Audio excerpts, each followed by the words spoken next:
The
first tip I'm going to give you today has nothing to do with chord voicings, scales, numbers, names, or anything at all, which is what I like about it. It's very intuitive.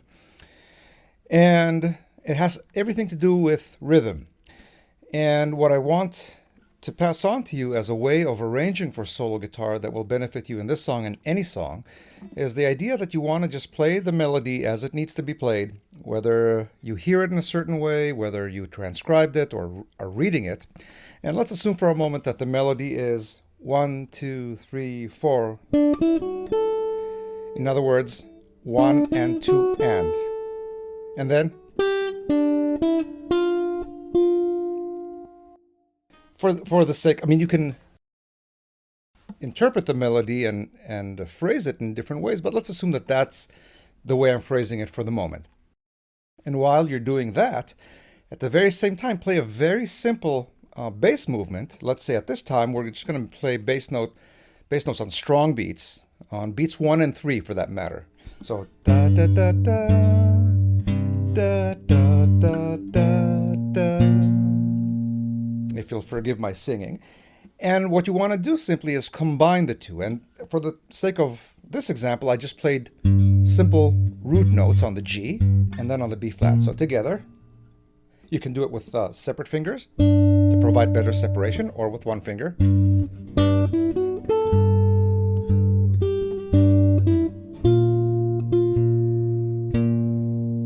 And what happens is, by the virtue of simply playing the melody as it needs to be played with its syncopations against a very steady bass line, you're already planting the seeds of the arrangement. You can play the whole tune just this way, and in fact, not only as a practice, as a practice routine, but in fact as an arranging tool. You can, music is all about contrast. So if you play a certain portion of the tune, or indeed the whole head, just with bass and melody, and then second time you play the same thing but with full chords, you already doubled the amount of time that you can play the tune just by contrasting the thinner way of playing with just bass and melody versus full chords. So it's an arranging tool as well, but I'm just getting to the idea that this is how you plant the seeds of an arrangement, just by the rhythm. That's what I meant, that this is a rhythmic tool. So that last note was syncopated.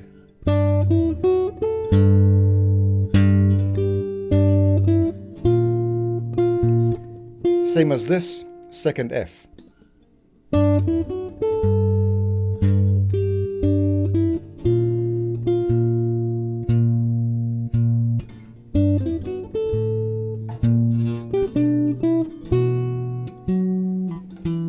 And I continued the melody a little bit.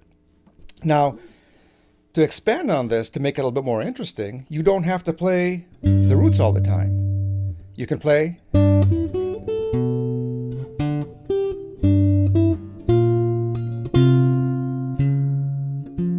again.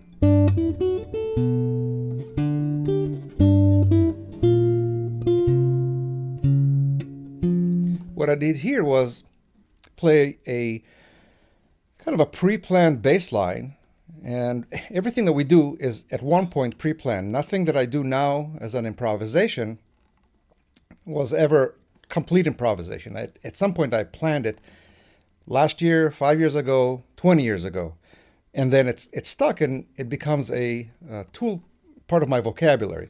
So in this case I played G, B, D, G over the G chord,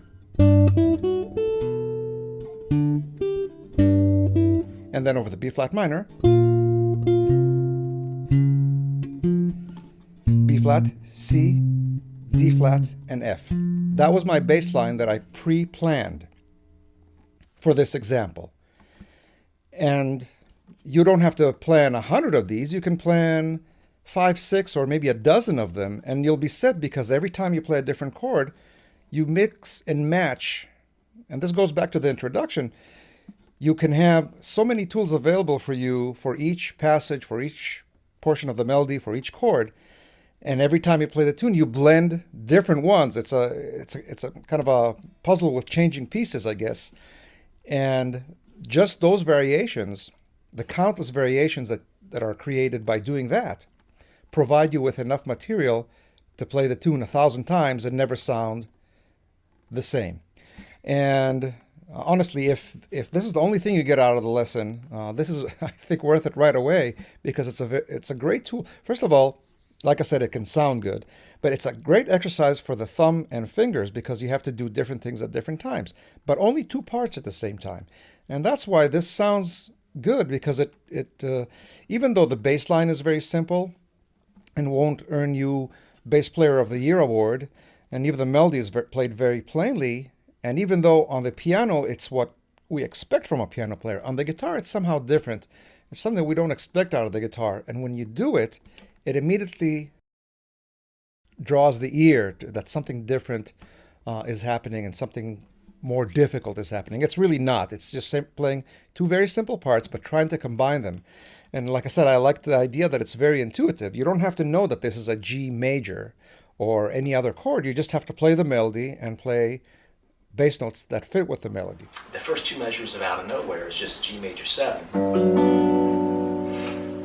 And then we go to E flat dominant,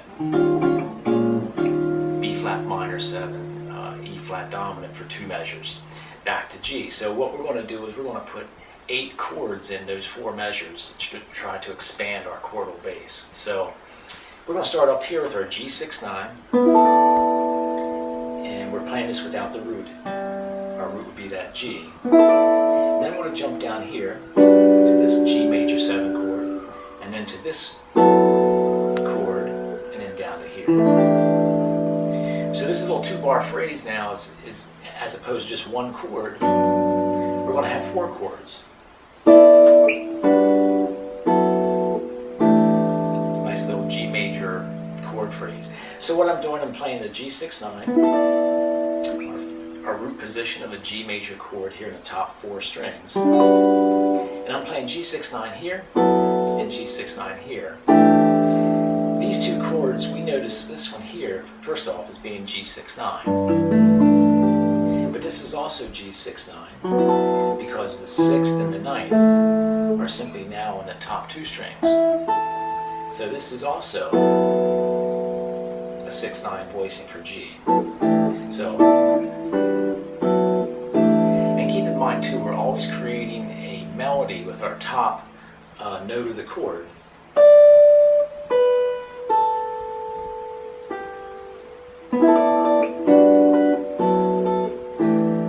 We always want to pay attention to that top note because we are creating a melody while we're comping playing chords, and it's nice to have something that makes musical sense as opposed to just randomly going around the guitar at voicings that we happen to know.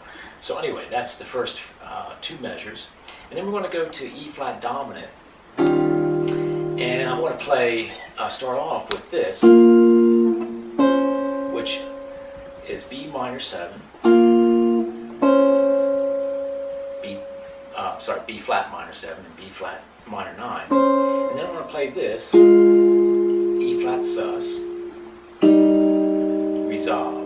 So what I'm doing here is I'm going to two-note voicings for these chords, as opposed to playing the big voicings that we tend to play all the time.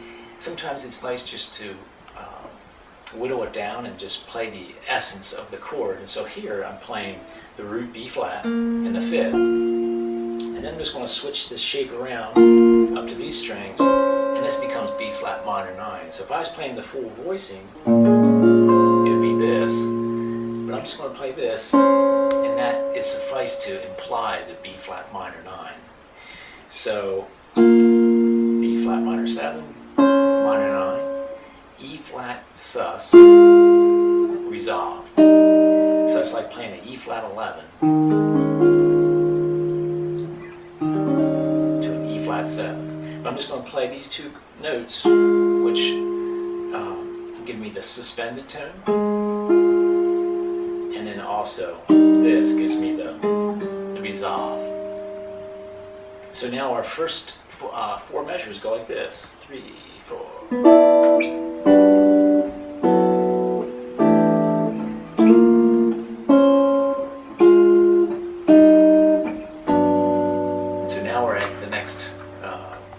Measures of G major 7. This time we're going to examine quoting using tunes, whether they be bop tunes, bossa nova tunes, standards, as a way to get ideas, whether those ideas are rhythmic or melodic or both.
For me, it's a great source of material to get these little kernels of ideas, and it's even possible that you can be so obscure about it, or so kind of sneaky about it in a way that you're not revealing your sources. You know, you can get like maybe don't play the melody, use the rhythm.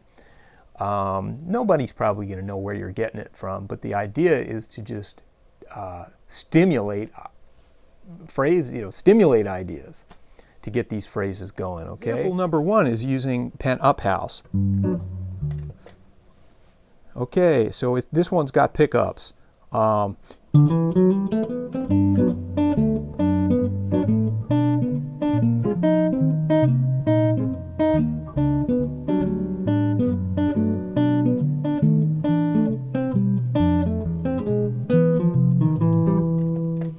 Okay, so that rhythm's iconic. Okay, 2A. A 1, 2, a 1, 2, 3.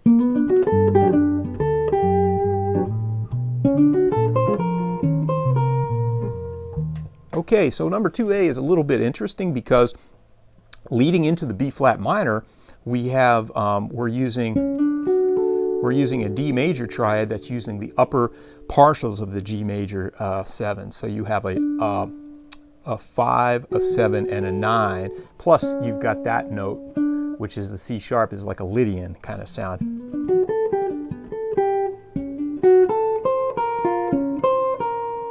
Right? 2B.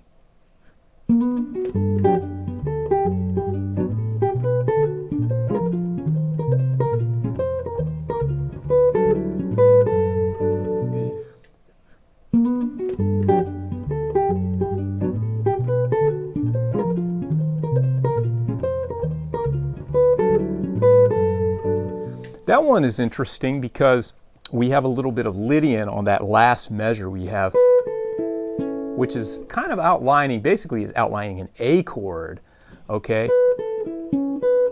So the whole idea is moving Robin's Nest. So why don't I play Robin's Nest the regular way, which is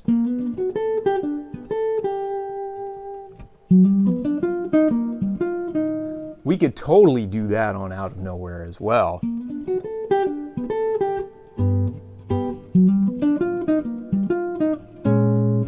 Then back to.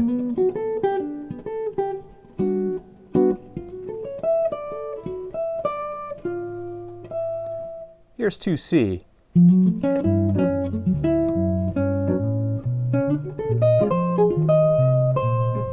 You notice there we changed the rhythm.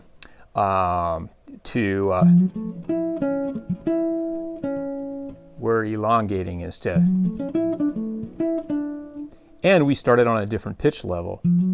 So I'm outlining basically an F sharp minor chord, F sharp minor 7 over G major 7, which gives it this sound, like a basically a G Lydian sound, okay, with the sharp 11, the 9th, the major 7th, okay, and the 6th up here.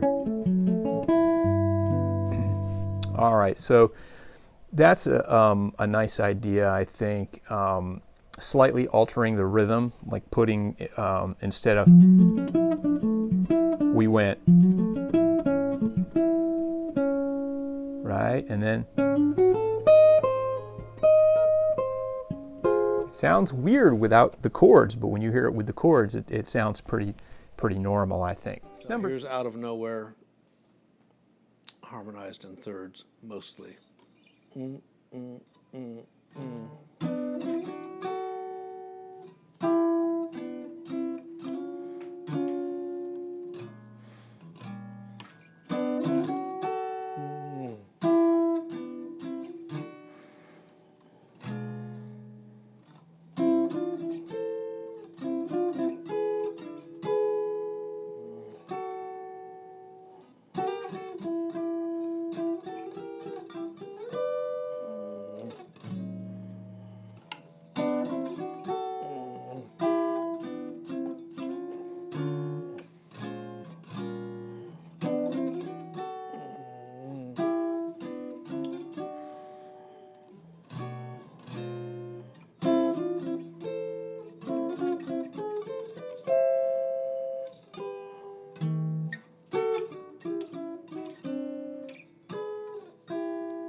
Okay, got it. Next lesson. There's a couple of little preliminary exercises you can do to get used to your fingers functioning to play examples like this. One way to get the pairs of fingers alternating, first and second, and the third and fourth, is by taking a diminished scale and harmonizing it in thirds. The diminished scale is symmetrical. It's always going to be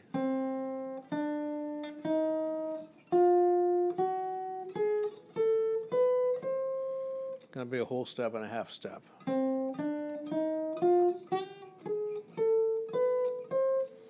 We do that with our first and third finger. And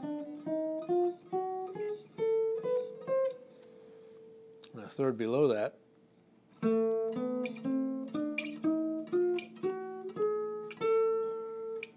With the second and fourth finger, put them together and you have pairs of fingers going up.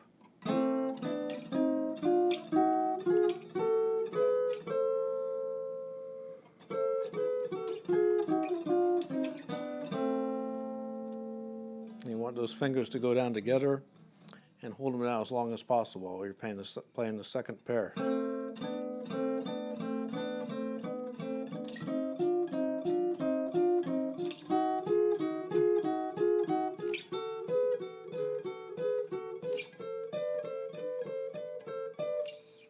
You can alternate them.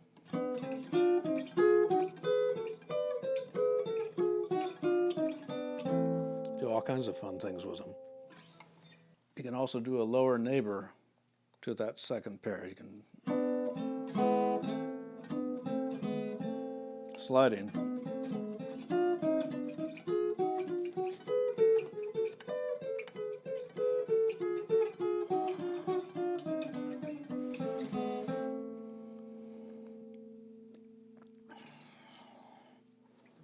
So that's a good preliminary exercise, and also you can play that. It's the diminished chord that fits over a D7 flat 9. So in that big D7th in the middle of this tune,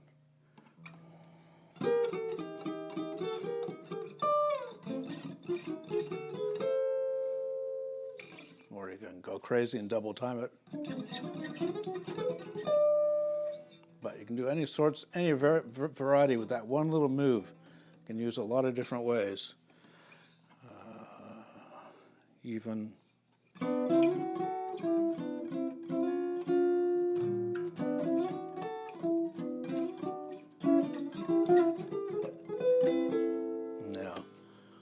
you can fit that in almost any place you have a dominant 7th chord and connect things with it. So that's alternating those pairs of fingers. You do the same thing on the top 2 strings, and you're alternating the 1st and 3rd and the 2nd and 4th strings. So let's take the same scale that fits over D7th.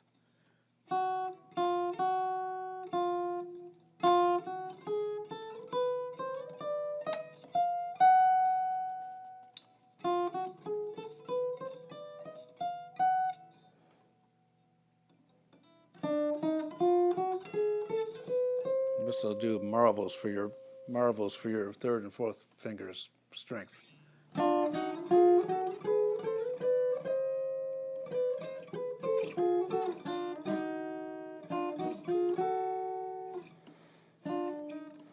Now that's just alternating pairs. This will seem really awkward at first, but the more you do it, it'll do marvels for your finger independence. Now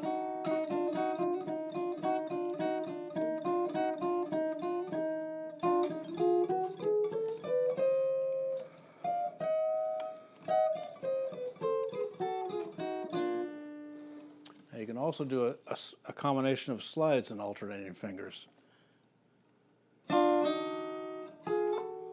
Here we're doing a slide on 1 and 3, and then a slide on 4 and 2.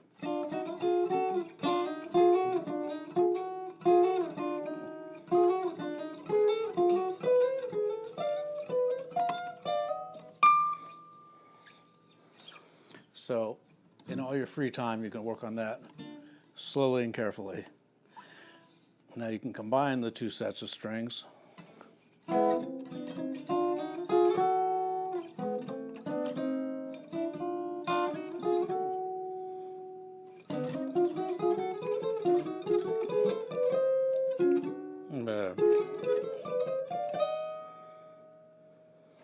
So that's a couple of things that'll develop some possibilities for your fingers. Which is to play, again, I had a static moment, no melody note is happening.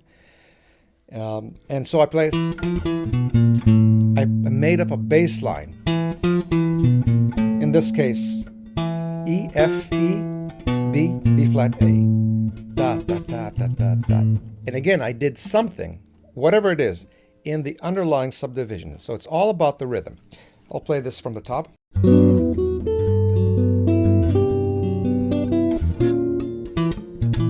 Right here. After I hit this chord, the B flat minor, instead of arpeggiating like I did before, and by the way, I played an E flat 9 and the B flat minor are interchangeable. So instead of doing the arpeggiation as I'd done before, here I did.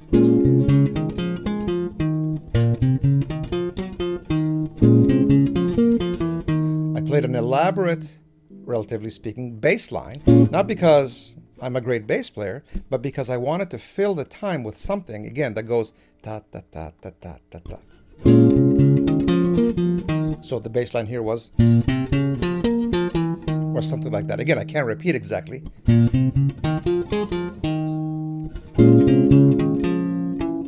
And it was easy enough to do because I'm just holding a bar on the 6th fret here.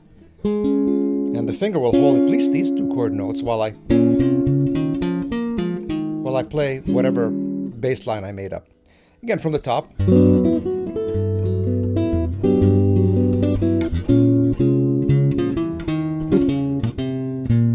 Again, bass line. In this case, I dropped the chord.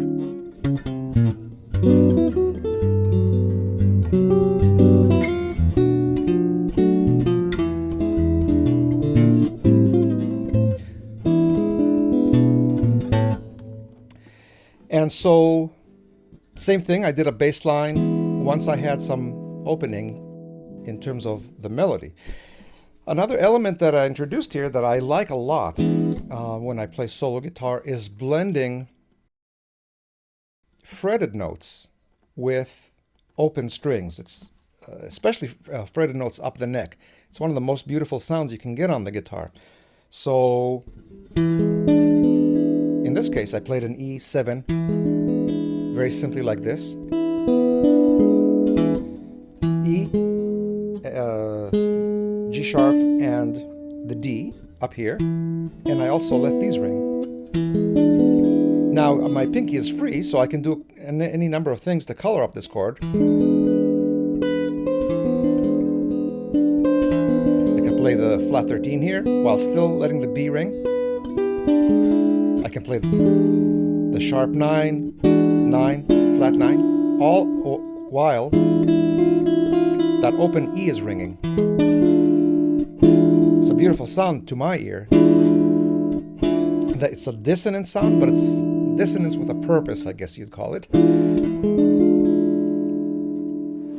So what I'm doing here is when you improvise, one of the ways to get altered tones over a dominant 7 chord is in a 2-5-1 situation is you improvise over the 2 chord first, A minor, then over your D7 altered chord, you can go up a minor third to C minor, and you can improvise ideas in C minor over top of a D7 type of chord, and it's going to yield altered dominant sound. So that's one of the ways you can create a really nice line in a simple fashion. Simply start out by improvising in A minor, improvise in C minor, and then resolve into the G major. So that's what I'm doing chord-wise here. I'm playing A minor. Now I'm going up a minor third to C minor, and I'm playing this, which I call polarity point into polarity pull into G. We have that common tone hinting at the G resolution. So my C minor 9, this would be an F13, but I'm playing this just to give it a little bit more bite, but I'm still keeping it all together by keeping this G tone on top. So, and I can see this pulling, gravitating right up into that G, so it's going to give me a perfect resolution. So we get to the second half of the tune now, and what we have here is our G6-9 at this 7th fret area, and I'm going to do this. This little chord phrase is chordal harmony. All these chords are built with fourths. And it's a very modern open sound. The fourth gives us that modern open sound, and I know that if I analyze these tones against G, they're going to be related to G. So here we have the 6th, here we have the 9th, here we have the 5th, here we have the major 7th, the 3rd, and the 6th. So it's a nice G major kind of phrase. So you start getting into that modal kind of stuff. So that's all I'm doing there for those 2 measures. And then we're going to go to this. This is over our E flat dominant chord. I'm just playing like a B flat minor with the fifth in the bass as opposed to the root of the bass. So I'm playing that. And then I'm going to do a 2-5-1 back into G, but I'm just going to carry this voicing down. So now I'm in the A minor realm with the fifth of A minor in the bass A. And I'm going to hit this, which is a sonic pull resolution into this, would be our G. G6-9, flat 5. So again, this phrase up here is starting with the beginning of those 4 measures.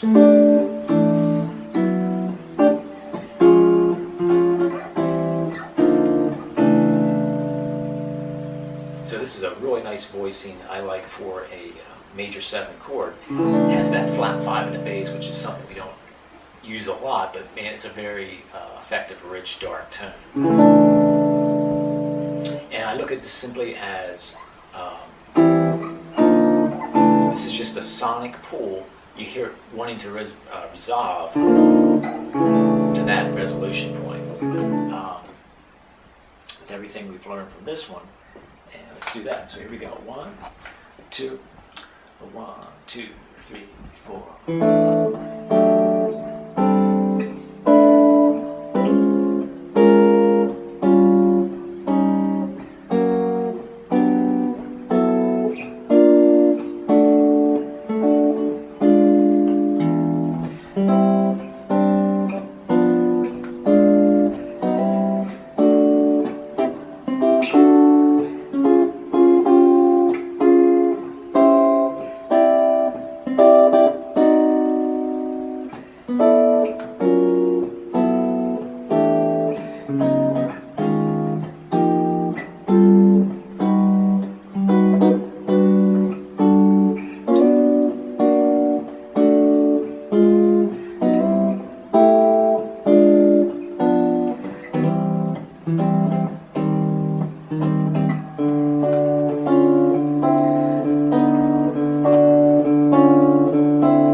So that'll take care of that course, and we have another course to go.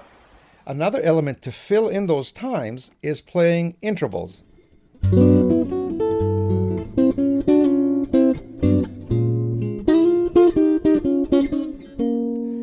And what I did here was in those areas in the arrangement where there was nothing else going on, I can squeeze in little improvised arrangements in whatever key I'm in. This was parallel thirds with a passing interval. Same thing here.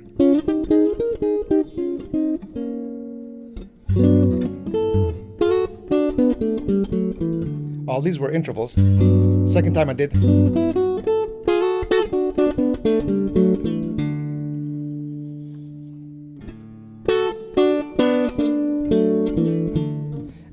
And again, these are pretty random.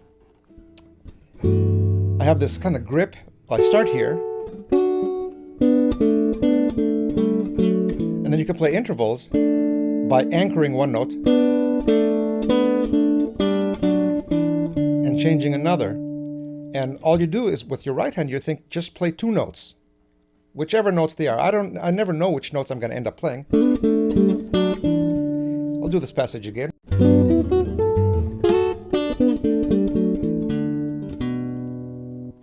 Always just playing 2 notes, either with these 2 fingers or a finger and a thumb.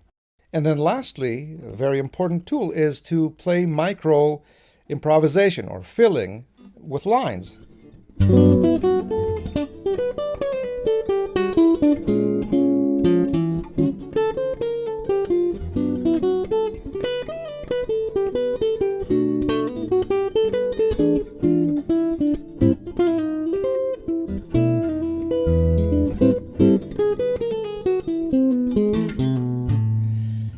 And these lines that I just played may have been nice enough and fitting in the style, and that's a fine benefit. But to me, the real benefit is the rhythmic one, where you, as I mentioned, keep playing musical material that always goes da da da da da da da, So I'll demonstrate a little bit further.